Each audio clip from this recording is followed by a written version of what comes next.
Good afternoon, everyone. My name is Captain Trey Gregory. I'm a 2013 graduate of the United States Naval Academy, also a 2008 graduate of Flower Mound High School. So I'm well familiar with the district. My family still lives there.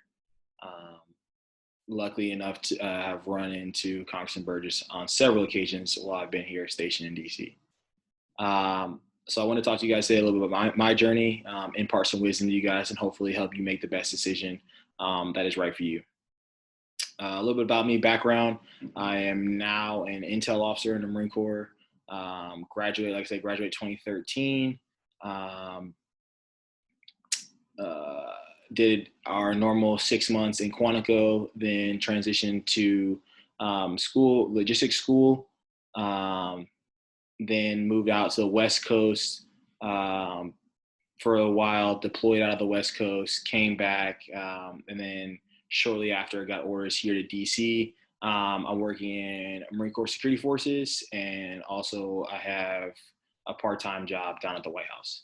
I've been around several entities of the Marine Corps enterprise. I've been impacted with a lot of people also across a lot of different jobs, and I've had some great opportunities. So I definitely would attribute the things that I've been able to do and see to being going to the Naval Academy and being a Marine.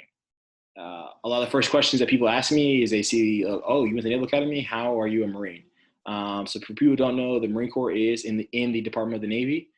We are a subsect of the Navy. That's where our budget comes from. And roughly, I believe between 13 and 18% of every graduating Naval Academy class actually commissions as second lieutenants in the Marine Corps. So like I said, started my first E, which is your senior year at the Naval Academy. I applied for it.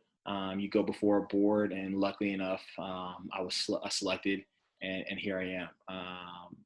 Like I said, 2013 grad, so I just passed 7 years in the Marine Corps.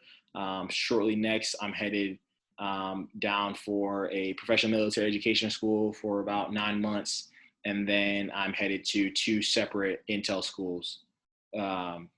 So that's a little bit about me, and then now I'm going to transition into discussing, preparing for the Naval Academy, and then at the Naval Academy and how the Naval Academy can impart on your career. For preparing for the Naval Academy, I would definitely tell people to get into your books, become a true professional of your academic studies. It is not to take lightly. I'm not saying you should not focus on your sports, which are supremely important, or community service, but become a true professional of the academics. A strong academic will make you a better officer. The battlefield is changing. Technology it plays a major part in warfare, and that is why these institutions are here. I want to make that clear. You go to military academies to serve your nation in war, in combat, if needed. So there is a stark parallel between you being a strong academic and you being a good officer. There's several quotes and books out there that can discuss these things, that do discuss these things. So I would say, specifically when it comes to math and science, if you aren't in all AP math and AP science, or the highest science and math that is offered at your high school, you're missing the mark. You're not applying yourself in the way that you should be. If I were you, I would look at potentially looking at junior colleges or college campuses around you that can give you a more firm base in those math and science courses: chemistry, physics, calculus, calc 1, calc 2, calc 3, discrete math. Get a hold of these things now while you're in high school, so that when you're at the Naval Academy, you're not struggling or behind your peers. You want to go there and excel. And if you had a firm basis in all of these things before you got there, that would only make your path or your journey that much easier. I would heavily, like I said, I just want to clarify, heavily focus on math and science. Anything that you can do involving computer science, computer intelligence, coding, anything to do with computers is also going to make you a better professional, right? That is the way the Navy and the Marine Corps are going. Everything involves data analytics and data on some level. That was not a huge thing while I was at the Naval Academy, and I graduated in 2013. But now that since I've graduated there, the Navy has had a huge focus and shift in computer science, computer engineering, like I said, data. So if you can get your hands on any sort of classes like that, dealing with computers, that also is going to set you up for success. Um, those three things, math, science, and something related with computers, is where I would focus my academics on as I prepare for the Naval Academy. Most of you, I'm sure, are athletes. I'm sure you can run miles back to back, or hold 6-minute miles or 6:30 miles, and that's all well and good. People always ask me, like, what kind of fitness should you be doing? I like to think that the HIIT workouts are the best for people. You want to be in shape, but you want to be able to move your body weight and the weight of another individual while you are tired. And those HIIT workouts generally speak to being able to do those things. So I'm reading some notes here. So if I reference this, what I'm looking down at.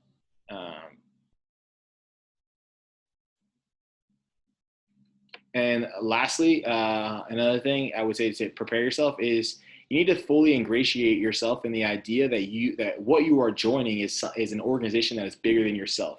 I'm sure a lot of you guys, you are class presidents. You're the star on your football team. You're the best actor in your performance group.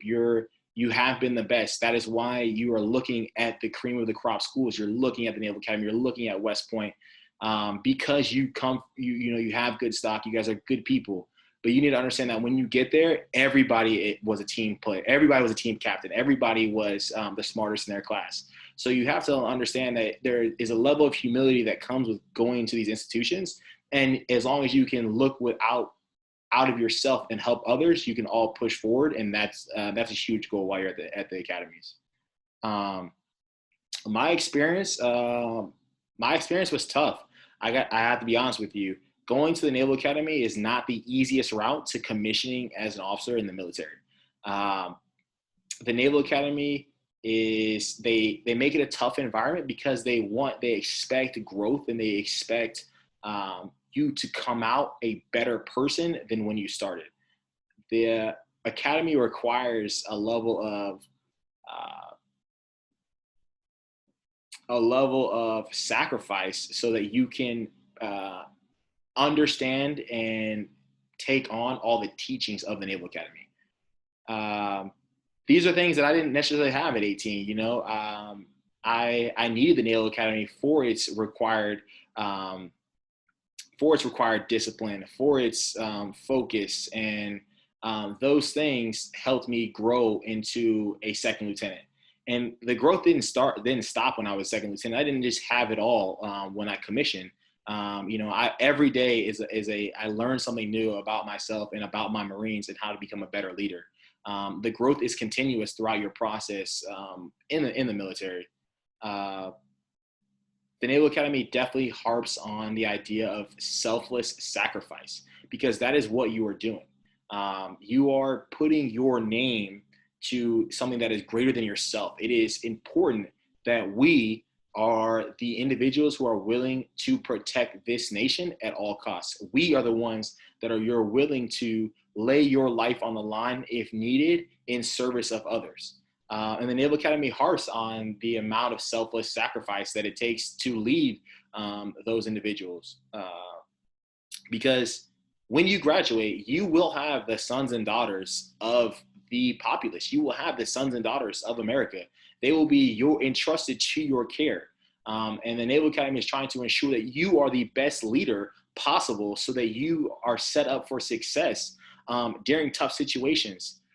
The situations that our country faces in the future will not be easy. The situations that our countries face in the future need leaders that are willing to adapt with the time, willing to adapt with the change that is happening on the battlefield. And that's why I said you want to be an academic, because if you have the ability to look at a challenge and find a better solution, or a solution that is different from what we are seeing, that will move our military forward. The ability to adapt to any environment is how we will be able to fight and win our nation's wars as it comes to the future. And when I was sitting in your shoes and I was thinking about going to Naval Academy, I honestly didn't think about these things. I didn't think, I saw, the white uniforms of Naval Academy at West Point, and I heard about the prestige and how cool it would be there. But I didn't necessarily put a lot of focus on the simple fact of like, you are there to lead America's daughters and sons into combat or into war one day and to protect our nation. So you need to understand that is what you're doing. That is why you're there. And yes, it's nice to go there and to play sports or to be on a certain team or about a certain club, and that is definitely a part of your growth process. That is definitely a part of your journey that you will see. But you need to understand at the end of the day that you are there to fight and win the nation's wars at some point in time. That is the beautiful part of sacrifice within the Marine Corps, and that is something that I grew to love. I wake up every day honored to lead the Marines that have been entrusted in my care. I know that to be the best officer I can be, I have to challenge myself. I have to find growth. I have to learn and talk to my mentors and read and comprehend everything that is out there.